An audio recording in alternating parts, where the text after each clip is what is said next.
अस्सलाम वालेकुम, welcome to the medicine club. I hope you all are fine. आज की वीडियो है जी बहुत ज़्यादा इम्पोर्टेंट और बहुत ही ज़्यादा कॉमन डिसीज़ के बारे में, जो कि आई थिंक सो कि हर दूसरे बंदे को इस प्रॉब्लम को फेस करना पड़ रहा है। और वो क्या है जी, आपको नज़र आ रहा है स्क्रीन पे, स्टमक से रिलेटेड, मैदे से रिलेटेड।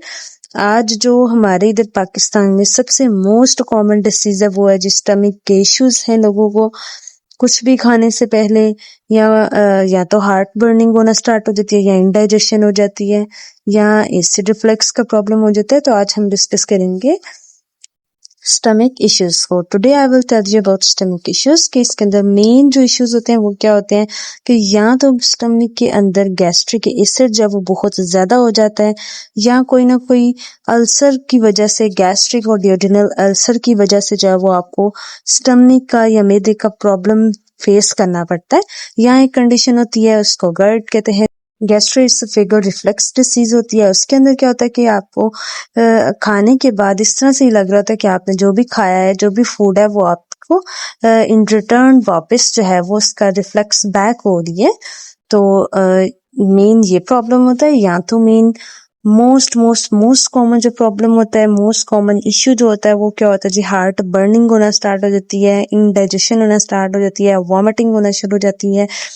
तो ये मोस्ट कॉमन इश्यूज हैं जो फेस करने पड़ते हैं स्टमक की वजह से, मैदे की वजह से। तो स्टमक के अंदर प्रेजेंट होता है जी गैस्ट्रिक एसिड, जो आपको हेल्प आउट करता है डाइजेस्ट फूड के लिए और प्रोटेक्ट करता है आपको हार्मफुल माइक्रोब से। लेकिन बट टू मच और too little can cause problems. अगर ये गैस्ट्रिक एसिड बहुत ज्यादा हो या बहुत ज्यादा कम हो तो भी ये प्रॉब्लम कॉज करता है, और आपको स्टमक की pH भी स्क्रीन पे शो हो रही है।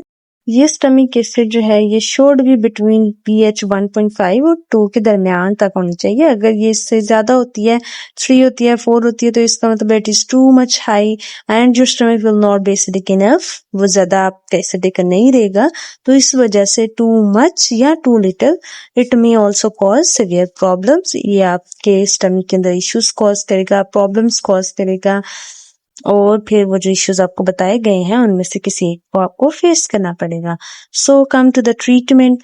हम मेन पॉइंट की बात करते हैं जी। अगर आप इनमें से किसी भी इश्यू को फेस कर रहे हैं तो आप कौन से कैप्सूल इस्तेमाल कर सकते हैं, हम ये डिस्कस करेंगे। तो इसके अंदर सबसे सबसे मोस्ट कॉमन स्टमक कैप्सूल्स के लिए ओमेप्राजोल दिए जाते हैं।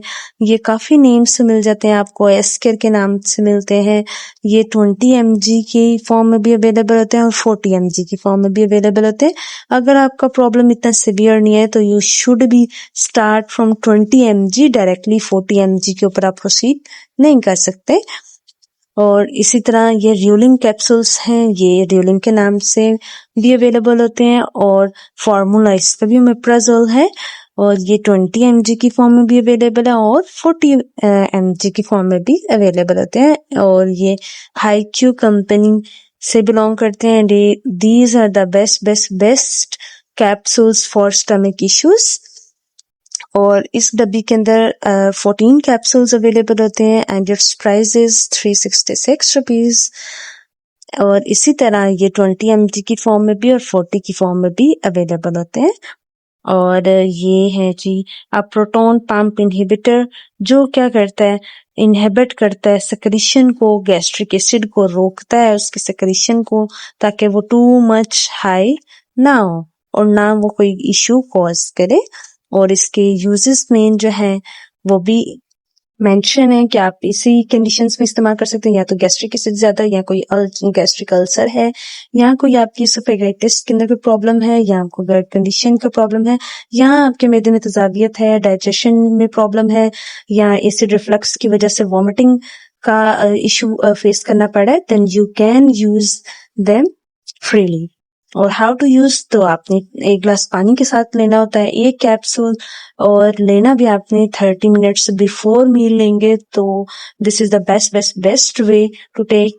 लेकिन अगर आप कोई और इनमें से ड्रग्स को ऑलरेडी यूज करें, then do not use in case you are already using.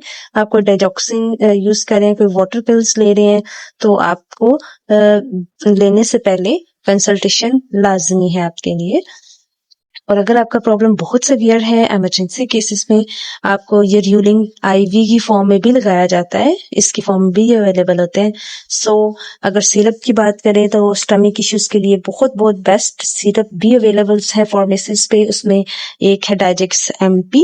This is also the bestest syrup to relieve from heartburn, acidity and flatulence. ये भी बहुत बेस्ट सिरप है टू ट्रीट स्टमक इश्यूज। अगर आपको कोई normally इनमें से कोई इश्यू फेस करना पड़ रहा है तो आप किसी भी फार्मेसी से ये डाइजेक्स MP लेके इसको इस्तेमाल कर सकते हैं 3 चम्मच हर 3 घंटे के बाद, तो आपका वो इश्यू रिजॉल्व आउट हो जाएगा।